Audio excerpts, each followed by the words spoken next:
Hello hello hello. Hariom तत्सत। हरिओम तत्सत। YouTube के माध्यम द्वारा आज जो विषय है सोच, सनातन प्रेमी चैनल के द्वारा, तो मेरी सोच में सेवा जो है,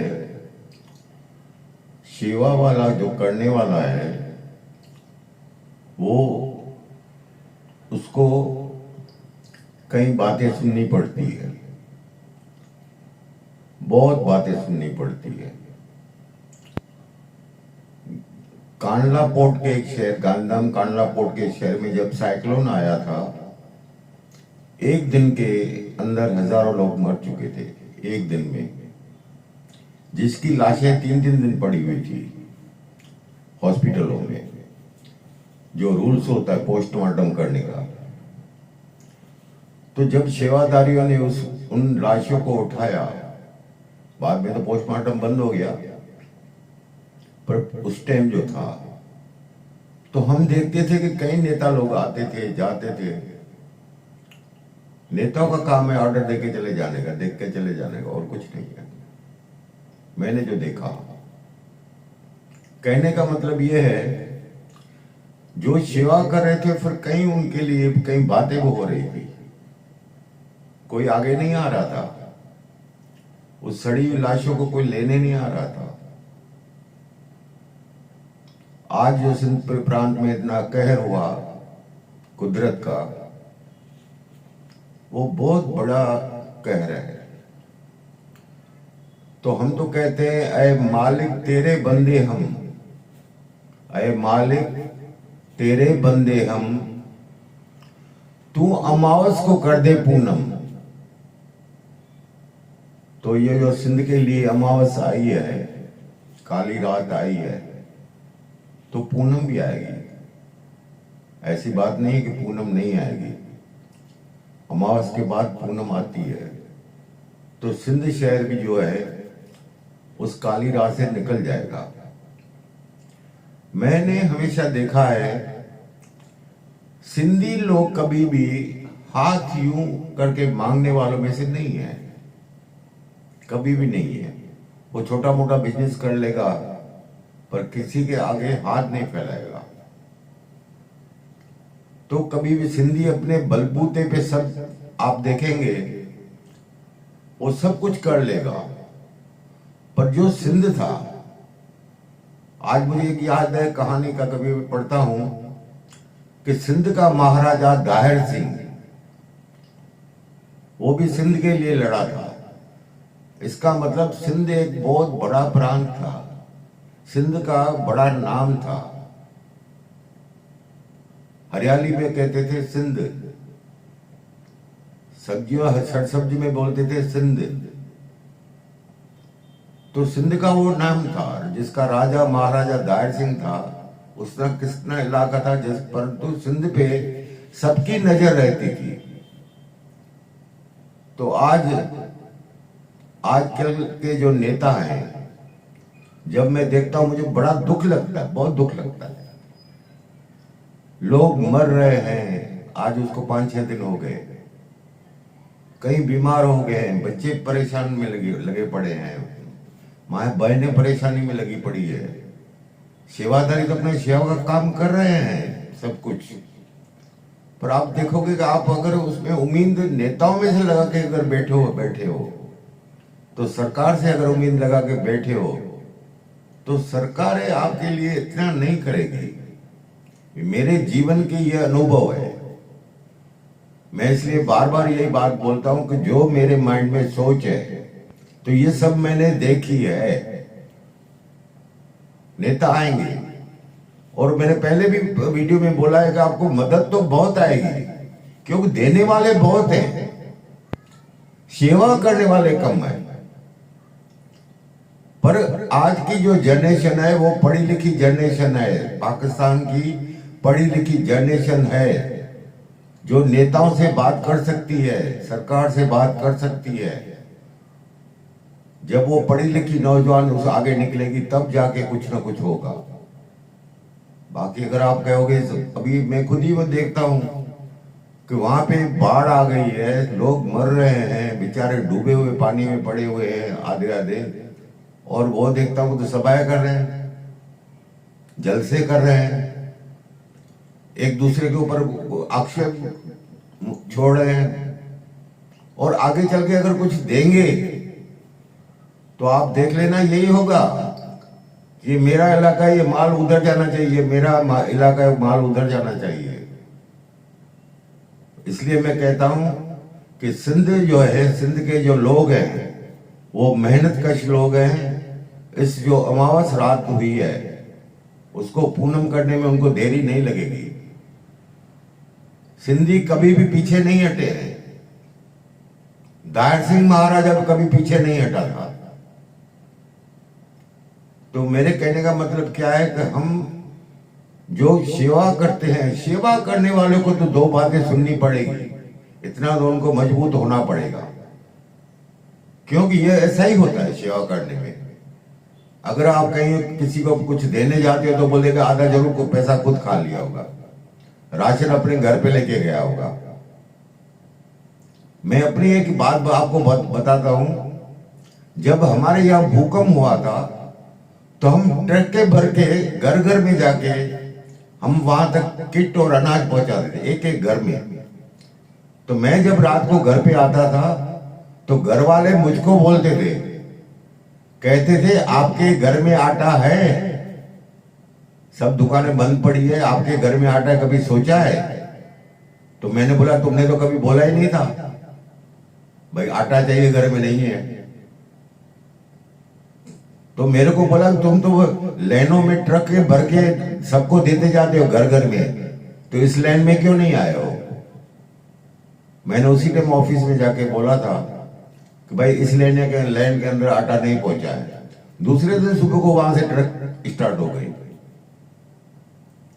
और उसकी फिर बड़ी किट की कीमत उन्होंने रखी थी सिर्फ 2 रुपया 5 रुपया। कोई ऐसे नहीं समझे कि मैंने मुफ्त में ले लिया, वो ऐसे बोलेगा मैंने 5 रुपए दिए थे, 2 रुपए दिए थे। तो कहने का मतलब संस्थाएं जो काम करती है तो उनको ये सब सुनने को भी मिलता है, घर में भी सुनने को मिलता है, मैंने भी ऐसे सुना था।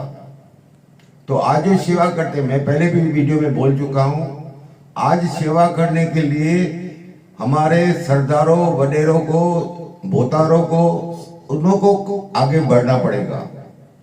उनकी बड़ी पहुंच है। आप ऐसे मत सोचो कि सिंधियों की पहुंच नहीं है। सिंधियों की पहुंच वर्ल्ड लेवल पे है। ये पाकिस्तान की खाली बात नहीं है। पाकिस्तान के जो लोग हैं जो बाहर बैठे हुए हैं, वो सिंधी बड़े बड़े पैसे वाले सिंधी बैठे हुए हैं, पर वो भी यही सोचते हैं कि हम जब भेजेंगे तो सही जगह पे पैसा मिलेगा या नहीं, सही जगह पे खाना मिलेगा या नहीं, वो भी ये लोग सोचते हैं। पर जो सेवादारी है, सेवादारी का काम है कि सेवा करना, सेवा करना बस, और दूसरा कुछ भी नहीं है। गली गली में जाके लेना है कुछ ना कुछ, गली गली में छोटी छोटी संस्थाएं बना के। तो सेवा के अंदर तो आपको थोड़ा नाम, ये बात सुननी तो पड़ेगी ही पड़ेगी। ये पैसे खा गया, ये अनाज खा गया, ये खा गया, ये खा गया। तो मैंने बोला था, कल भी एक वीडियो में मैंने बोला था कि लेने वाला लेता है, देने वाला देता है, खाने वाला खाता है। परंतु हमारा काम है देख के सेवा करना। ये मकान तो ये बाद में बनते रहेंगे। सिंधी बड़े मजबूत हैं। सिंधी जो है वो, उसको आप ऐसे मत समझो कोई सिंधी कमजोर है। सिंधी कमजोर नहीं हो सकता कभी भी। सिंधी कभी भी कमजोर नहीं हो सकता। आज सिंधियों का वर्ल्ड लेवल पे नाम है। तो इसलिए मैं बोलता हूं, तो सेवा करने वाले जो हैं, आज मैं यूट्यूब पे कभी देखता हूं, न्यूज में भी देखता रहता हूं। मैंने पहले भी वीडियो में बताया कि यहाँ की बिटाई कोट की बहुत बड़ी एरिया है, सचल, साई, सरमस्त और भी कई दरगाहें हैं जहाँ पे लाखों लोग वहां पे रह सकते हैं और वो कर रहे हैं सेवा। ऐसी बात नहीं कि नहीं कर रहे हैं। सेवा तो उनकी सच्ची सेवा है। संतों के आगे जो सेवा होती है वो बहुत सच्ची सेवा होती है। वो निस्वार्थ भावना से काम करते हैं। इन मजार में आप जाओगे तो निस्वार्थ भावना से सेवा होती है, खाना पीना रहना जो भी है। पर तो हमको आगे निकलना पड़ेगा, वडेरों सरदारों और भोतारों को आगे निकलना पड़ेगा, क्योंकि कोई छोटे आदमी की कोई नहीं सुनेगा। आज गरीब जाके किसी को बोलेगा कि मैं भूख लगी है मेरे को कुछ दो, तो नहीं देगा। वो सीधा बोलेगा उसको भी दूं, इसको भी दूं, उसको भी दूं, किस किस को दूं, ऐसे बोलेगा। पर वडेरा जाके बोलेगा कि दे इधर 50,000, 1,00,000 रुपया, तो वो बोलेगा मैं 2,00,000 देता हूं, क्योंकि उनको पैसे की कमी नहीं है। तो मेरे कहने का मतलब क्या है कि सेवा जो चीज है बहुत बड़ी है। तो सेवा जो जितनी आप ज्यादा में ज्यादा करेंगे इतनी उनको तकलीफें कम होगी। हर अपनी एरिया का भले सेवा करें, इसकी कोई बड़ी बात नहीं है। उसमें सेवा के अंदर कोई भेदभाव जाति पाति की बात नहीं होती है। सेवा सेवा ही होती है। तो इसलिए मैं बोलता हूं कि ऐ मालिक हम तेरे बंदे हैं, ऐ मालिक तेरे बंदे हैं, तू अमावस को कर दे पूनम। बस उसके बंदे हैं जो है वो ही देखने वाला है, उस अमावस को पूनम कर सकता है।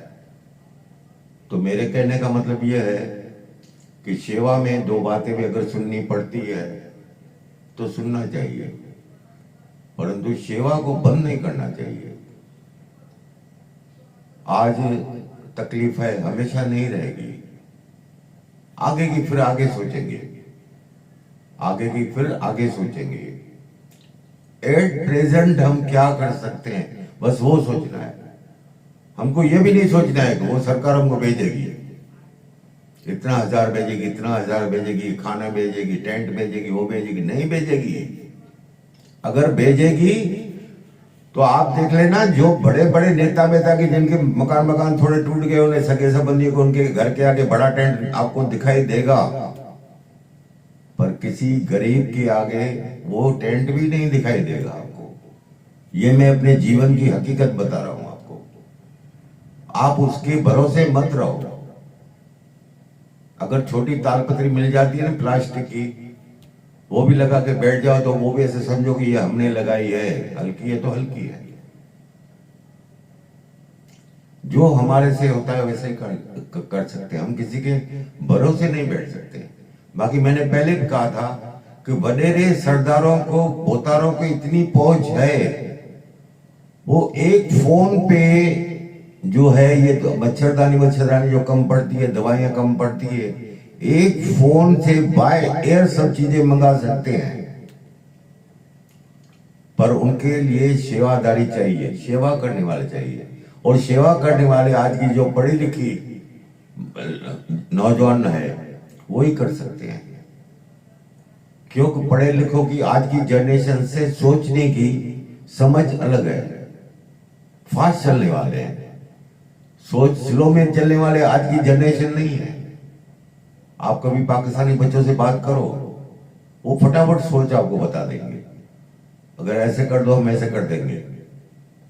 तो मेरे कहने का मतलब क्या है, तो सेवा में कई बातें ऐसी होती है तो उसमें शक्ति होनी चाहिए सुनने की। बोलने वाले बोलते रहते हैं तो उसका टेंशन नहीं करना चाहिए। हमारा मन साफ है, हमारी सेवा में कोई कुछ नहीं है। तन मन धन से हम सेवा कर रहे हैं और देख रहे हैं लोग कर रहे हैं। मजारों के ऊपर तीर्थ, ये मतलब जो संतों की मजारें हैं, दरगाहें हैं, वहां पे लोग बैठ के अभी हो रहा है सब कुछ, पर सब धीरे धीरे होगा। पर इतना भी लेट न हो जाए, क्योंकि इसके बाद जो बीमारियां बढ़ेगी, मुझे तो अफसोस है सिर्फ वो बच्चों का, बच्चों के, बूढ़े, माँ बाप, बहने, कई चीज बातें हैं, तो उनको पहले वहां से निकालना जरूरी है। बाकी तो सरकारों को तो बाद में आदमी देखता रहता है। मैं तो देखता हूं सरकार अपने वो जलसे करने में उनको फुर्सत नहीं है। मैंने तो आज तक किसी टीवी के अंदर जितना मैंने सरकारों को लड़ते हुए देखा है, इतना तो मैंने बाढ़ के लिए किसी का सुना नहीं है, आज तक नहीं सुना है। मेरी ये बीमारी है कि मैं टीवी ज्यादा देखता हूँ, यूट्यूब ज्यादा देखता हूँ, पर मैंने आज तक नहीं सुना है कि वो बाढ़ के लिए कुछ बोलते हो। अपनी कुर्सी के लिए सब कुछ बोलते हैं, पर कोई बाढ़ के लिए नहीं बोलता है, सिंध के लिए नहीं बोलता है। और मैं बोलता हूं कि सिंधी कमजोर नहीं है। सिंधी न पहले कमजोर था, न आज कमजोर है, न कभी सिंधी कमजोर होगा। वो अपने बलबूते पे खड़ा है। तो सेवा धर्म जो है वो पहले है। यहाँ पे मैं अपना व्लॉग पूरा करता हूँ। हरिओम तत्सत।